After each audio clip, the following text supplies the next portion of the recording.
Not long ago, I was out to coffee with a good friend of mine. We were enjoying a latte or something, foo-foo like that. And we were having a conversation, and at one point, my friend made everything awkward because he threw a question at me that felt morbid and weird and uncomfortable. It was this question: if you only had 1 year to live, what would you do? Now, who wants to talk about that over coffee? But it's a good question. Hard, but good. If I only had 1 year to live, what would I do? Most of us, most people around the world answer that question simply: if I only had 1 year to live, I would live big. I would do all of the things that I'd always wanted to do, all of the things that I'd held back over the course of my life. But now that I'm at the end, I would do things like go skydiving. I would do things like travel around Europe. Some of us would say, I'd quit my job, finally. Some of us would say, I would hug my children every day. Because something happens to us when we approach the end. Somehow, some way, no matter how old we are when that moment arrives, the governor comes off. The things that hold us back, the things that we've been protecting, the things that we've been worrying about, the things that we've been scheming over, those seem to not matter as much. In some ways, in those last days, weeks, months, or year, we escape the yard. We get outside of the fence that is our life. Like a dog, when there's a hole in the gate, something changes on the other side of that. And here's what that gate looks like. Here's what that fence is, the yard that we all live in. I call it the human narrative. And we all have this as reality. If you call yourself a human, which I hope this morning we all do, we are living this narrative. Now, some of us, all of us actually share a certain component of that narrative. It's the meta-narrative. It's the part of life that everybody shares. It goes something like this. You're born. You have a childhood where you grow up and you go to school and you learn and experience things that help you become an adult. And when you become an adult, you work. And some of us marry and some of us have our own children, but we work for so long, and then if we're lucky and we planned, we get to retire, but then everybody dies. Very uplifting Easter morning message, I know. We'll get there. But everybody dies. That's the meta-narrative. We all share that in common. Nobody gets to change that. Nobody gets to avoid that. It's our prison in a lot of ways. It's the yard that we all have to play inside of. And that meta-narrative is accentuated by what I'll call the personal narrative. Now, that's your story. That's the part of your life that makes you unique and makes you you. It's the part that other people do not necessarily have. So you might be here this morning and you may come from a divorced home. That's part of your personal narrative. You might be in the middle of an abusive relationship. You may never have graduated from high school. You may have grown up poor. You may not have had a relationship with your father. You might have grown up rich and have a wonderful home. And that's your personal narrative. It's your story. It's the fence that you play in. But love it or hate it, good or bad, it's the boundary inside of which you live. And most of us, if not all of us, feel like a prisoner to that story. We feel like a prisoner to the meta-narrative, for one, because we cannot avoid what's coming down the road for all of us. And in the same way, in our personal narrative, we feel like there's no way for me to live beyond that boundary. There's no way for me to escape that story. It has a hold of us. And in some ways, we accept that. And we begin to live life held back. We begin to do things differently because we're a prisoner. And for a lot of us, before we even actually die, we die. Because we give into the reality that we can't escape our story. And many of us live life dead. But there's really good news about this morning and about the Jesus that we've just been singing about. He came and changed the narrative. Let me show you what I mean. If you have a Bible with you this morning, or you want to open up your phone and look at the Gospel of Luke, Luke chapter 4. Jesus, early on in his ministry, delivers a few words that people were familiar with. Isaiah had used these words a while back to explain who Jesus was and what he was going to do. This was a promise that had been on the minds of God's people for a very long time, but in some ways, in a lot of ways, if not all the ways, they missed it in Jesus. And so in Luke chapter 4, verse 18, this is what he says: "The Spirit of the Lord is on me, because he has anointed me to proclaim good news to the poor. He has sent me to proclaim freedom for the prisoners and recovery of sight for the blind, to set the oppressed free, to proclaim the year of the Lord's favor." Now you can see here that Jesus has a bit of an obsession with limitations. His words are filled with limitations. Let's start with the poor. That is a financial limitation. And Jesus says, I've got good news for those of you who struggle with a financial limitation. And then he mentions the blind. Well, that's a visual limitation. And then he wraps up this little bit with the oppressed. And for the oppressed, well, that's a moral, ethical limitation. And Jesus says, for those of you who are living inside of those prisons, who are limited by those things, who have those boundaries that keep you captive, I have come to set you free. I have come to release those that are captives. And that's good news for you and me, because we're all captives.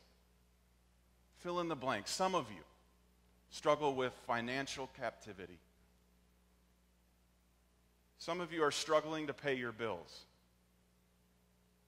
Some of you aren't sure how you're going to afford brunch with the family when this service is over. Some of you are working 3 or 4 jobs to make ends meet, and you are captive. On the other side of that coin are those of us who are blessed to have a lot of money, with beautiful homes and nice cars and the latest technology, everything that we could ever want. But that too can be financial captivity, because now you're working more hours than you sleep in a week. And if you miss a day, it all comes tumbling down. That's just as much captivity as poverty. Some of us struggle with relational captivity. You're in the middle of a marriage that isn't doing for you what you had hoped it would. The words "I do" didn't magically change that person. Some of you, it's with your family. You haven't talked to a son or a daughter or a parent in years. Some of you, it's a friendship that's strained. Whatever it is, some of us experience this relational captivity. Others of us, it's occupational captivity. You just hate your job. It is eating your soul. And everybody you work with breaks you down every single day, and you wake up the next morning dreading the walk in the front door. That's captivity. Others of us, it's emotional captivity. We're struggling with depression, with loneliness, with dependency, because we just can't handle this. And we don't know how to break out of this. And we spend our days struggling with this. We are captive. Some of you, it's regional captivity. I mean, it did snow here 4 days ago. And we don't get a lot of sun for the last several months. And let's just be honest, it's not always a blessing to live in the Chicagoland area. But we are captive to it. We can't leave it because we're captive to all of these other things, whether they're relational, occupational, or emotional. We feel stuck. And I think at the core of it all, the reason we're stuck in those things, the reason we experience that kind of captivity, is because we understand our mortality. And our mortality limits our vitality. There's something in us that's afraid because we know that the clock is ticking. We know we have a legacy to create before we're done. We know that we have experiences that we want to have before we're done. We want to suck the marrow out of life before it's over. And so we become captive to our mortality. We live life in this fence, in this yard. And when we accept that, when we give into that, I'm telling you, you might as well be dead. I just heard this week that SeaWorld is phasing out their orca whale shows. They're not breeding them anymore because they've come to learn that captivity is harmful, that it actually hurts the whale, because the whale was meant to live free. And so are you.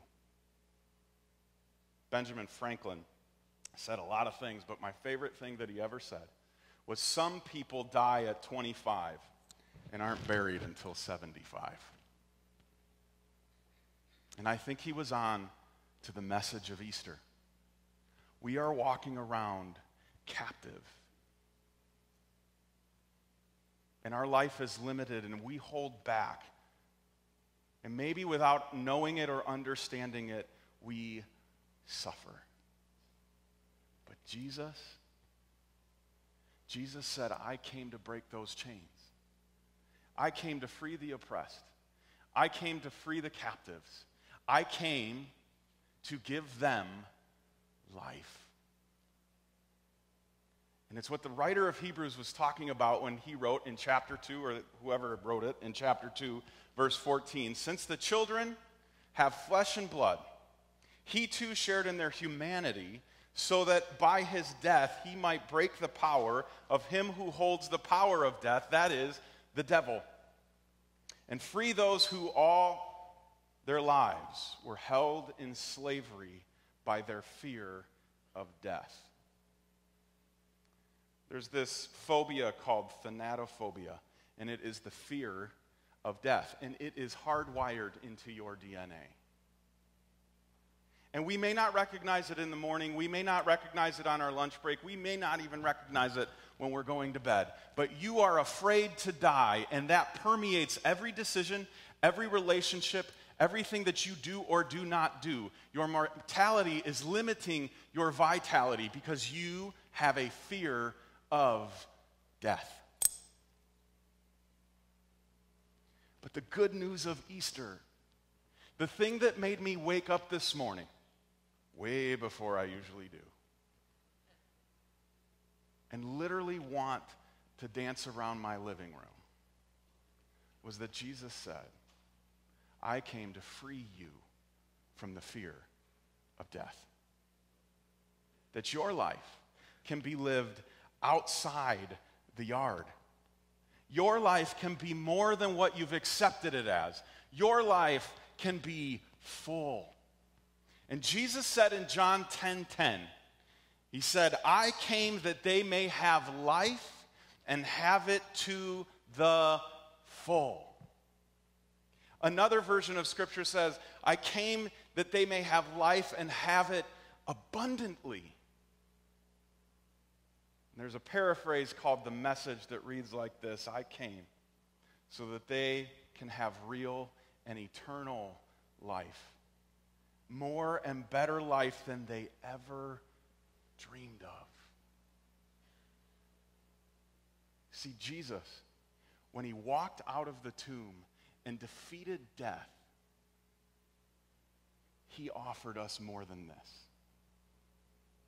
He offered us life. You see, most of us, because we've accepted this and we live in this reality every single day, are the equivalent of zombies. Now, I don't get into that weird stuff. But from what I understand, a zombie is like half dead, half alive.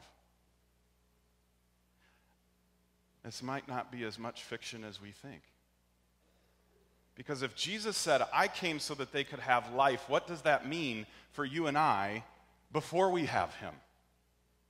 Before we're walking with him, before we've accepted his gift, before we've walked out of our yard, before we've walked out of our tomb, it means that you and I are dead men and women walking because we are captive to all of the narrative, meta and personal.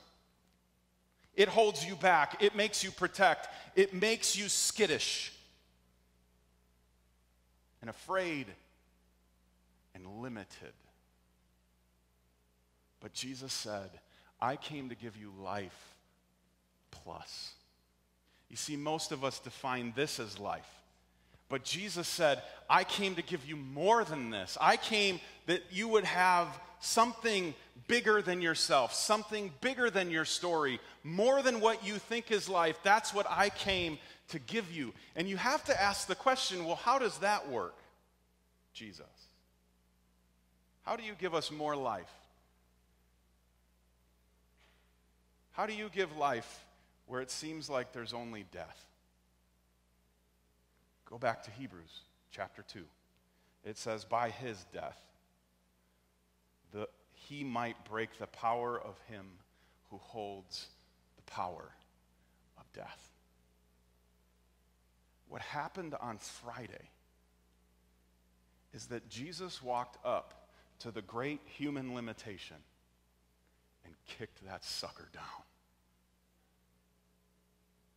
And he broke the thing that limits us the most. And I want to introduce you to a principle that I think you should share with your friends. It's the principle of broken boundaries. And here's how it works.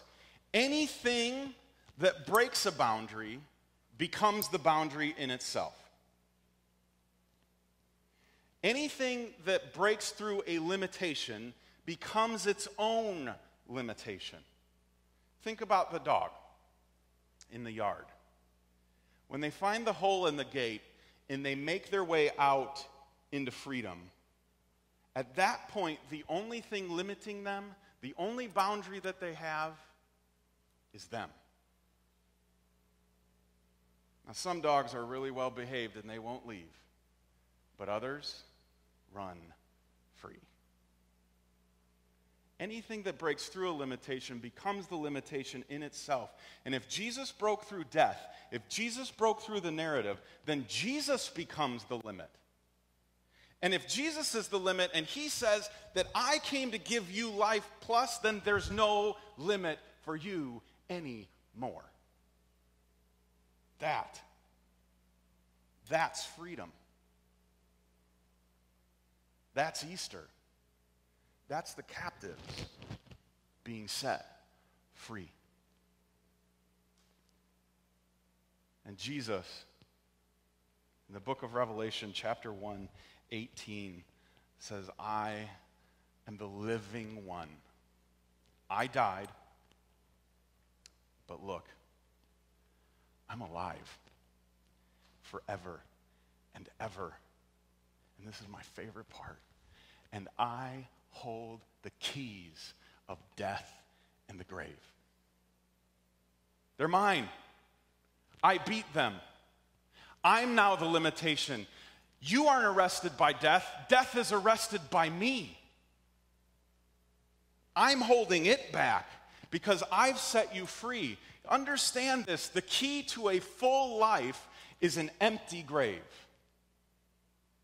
There are libraries, and there used to be bookstores, but there's online bookstores that are full of books that supposedly are going to teach you how to have a full and happy life. And I'm telling you one thing, and only one thing this morning, they're all wrong.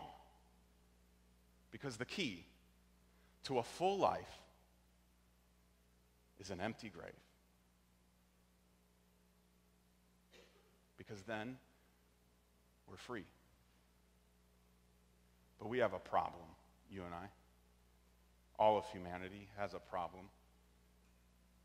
We fear freedom.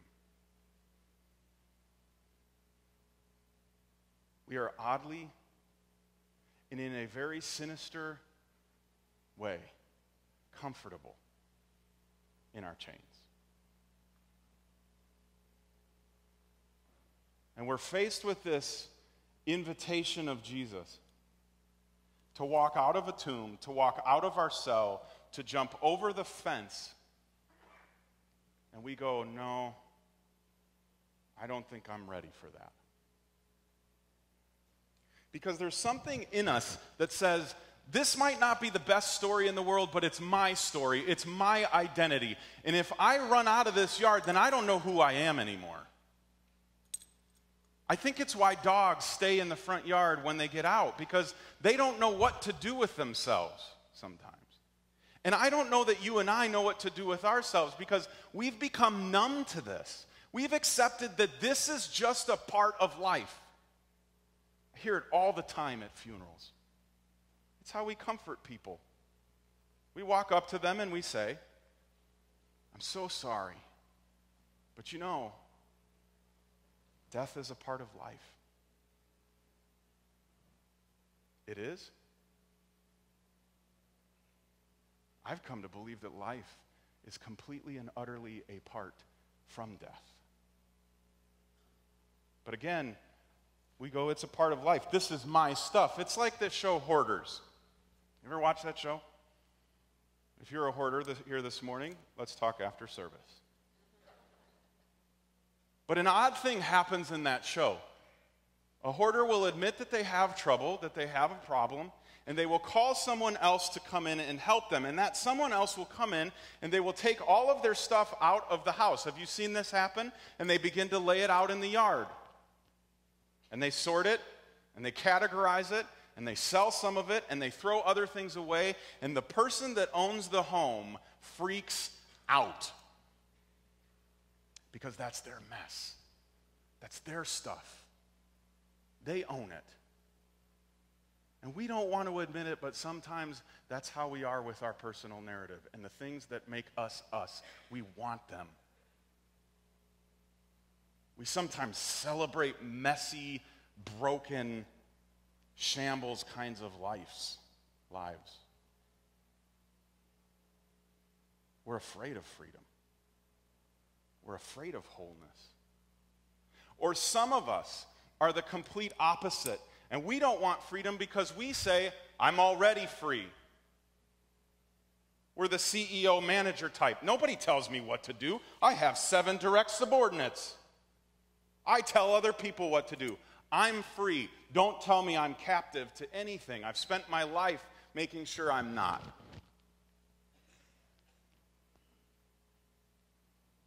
And we think we have a full life. But let me be a friend to you. You are not as free as you think you are. If you were free, you could decide in this moment to never, ever sin again. Try it. Tell yourself, From this moment forward, I will never gossip ever again. See if you last the day. Tell yourself, from this moment on, I will never be angry again. I'll never lose my temper and yell at somebody. I won't use sign language when I'm driving on the highway and I get cut off ever again. You try that. You tell yourself that because you're free.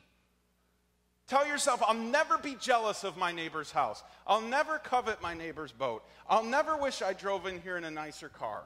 Tell yourself that. You aren't as free as you think you are.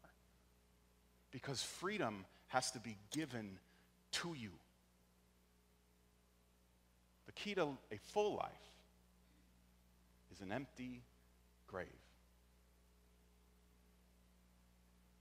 And we're talking about the difference between a natural life and an unnatural one. You see, the natural life tells us that we have a fence that makes us us. And we have this larger story that we call humanity. And we can't escape it. We can't do anything about it. There's no changing that. That's natural. Again, we go, this is just a part of life. But what Jesus calls you and I to is a very unnatural kind of life. A life that doesn't have walls and doesn't have boundaries and doesn't have captivity. One of freedom. That's unnatural.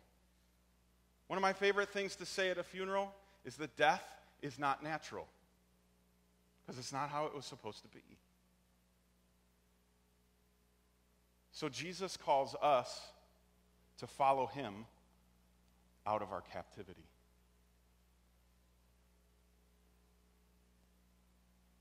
There's an author named Barbara Brown Taylor. I haven't read much by her, but I heard this quote not long ago. She says, "By the light of this day, God has planted a seed of life in us that cannot be killed. And if we can remember that, then there's nothing we cannot do. Move mountains, banish fear, love our enemies, change the world." But here's what it comes down to. You have to accept that Jesus holds the key. You have to accept the gift that he's given you. And you have to actually take the steps to accept your freedom. It does have to be given to you, but you have to take it and receive it. You have to say yes.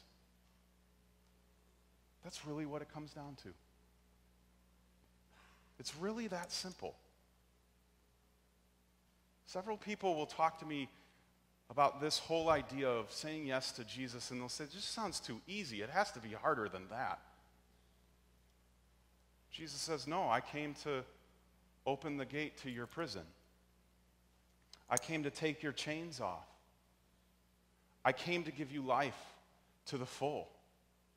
I'm literally standing outside of whatever it is that's holding you in captivity, and I'm saying, follow me.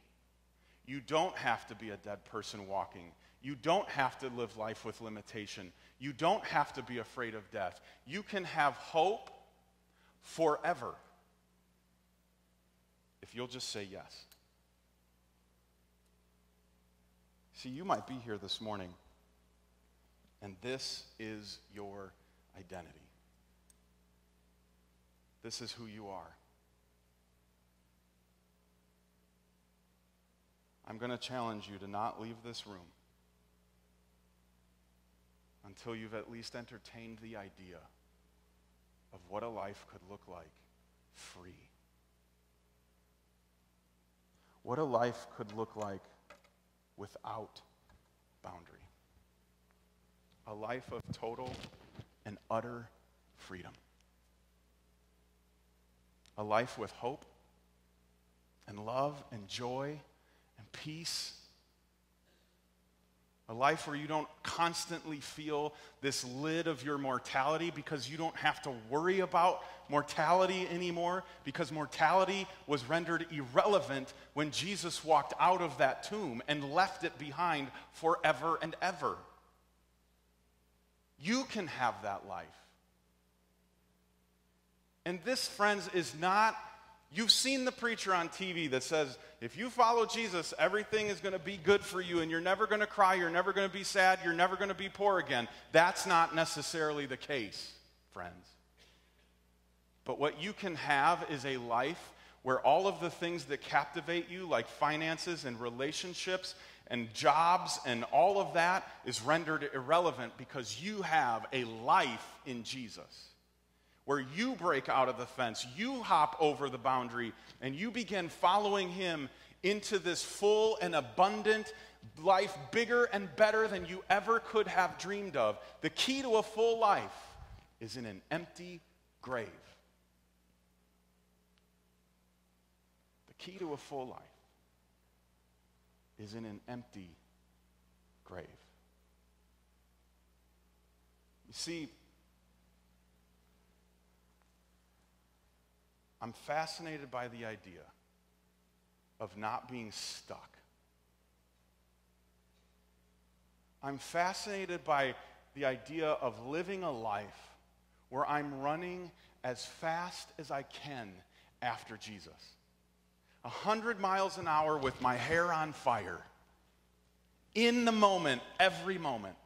Seizing every opportunity to serve him. Not worrying about tomorrow because he took care of tomorrow. Living without this lid and this pressure where I feel the need to protect and scheme and hold back and be careful. Because I'm afraid I'm going to run into the fence. You see, I wonder if I could get through a life with Jesus to the place where I could sit in that coffee shop and hear that question, what would you do if you only had 1 year to live? I wonder if I could get to the place where I answered just like I did today. Because I'm not worried about what's next. I'm living life to the fullest. You can have that. You just have to say yes. So I want to pray. And I'm going to invite you this morning, if you're here, and you can feel the pressure of the captivity. I'm going to invite you to accept the call of Jesus, to come out of your grave, to come out of your yard, and receive the life that he came to give you, that he came to tell you was available. So let's pray.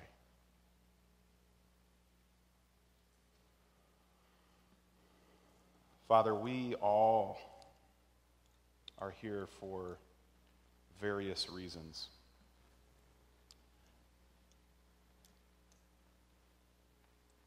For some of us, it's tradition. We come to church on Easter Sunday.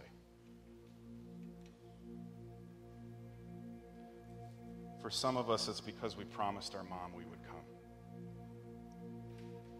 For some of us, we couldn't think of anything better to do.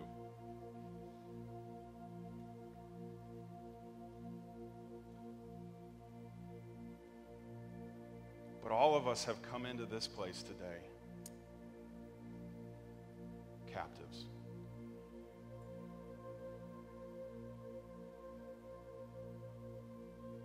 And Lord, I'm thankful that on that Easter morning, there was an angel sitting on top of that stone. And his words went like this: He is not here. He's alive. And I'm thankful that you have called us to live with you beyond our grave, beyond our tomb.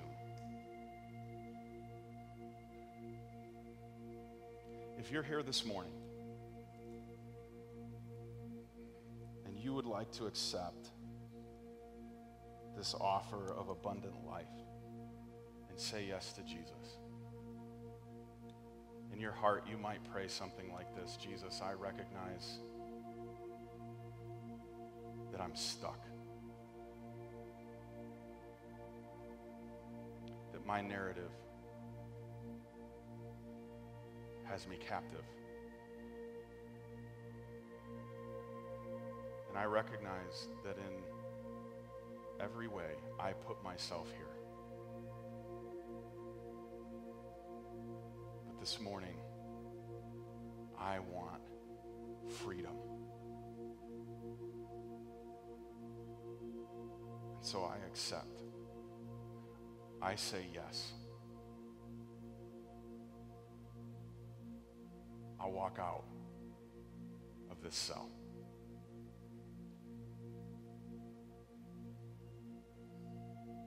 Thank you. Amen. Your life may have arrested you, but on that Easter Sunday, Jesus arrested death. Life began today. And if you said yes to Jesus, I would love for you to stop by our Next Step Center and pick up what we call a yes pack. All you have to do is walk up to the counter and say, I said yes. Somebody's probably going to smile really big at you and want to hug you. If you don't want to hug, you don't have to take a hug. But we get really excited about that because we believe with all of our heart that God's heart pounds when people say yes to his son and they live life the way it was meant to be lived, to the full and abundantly from an empty tomb.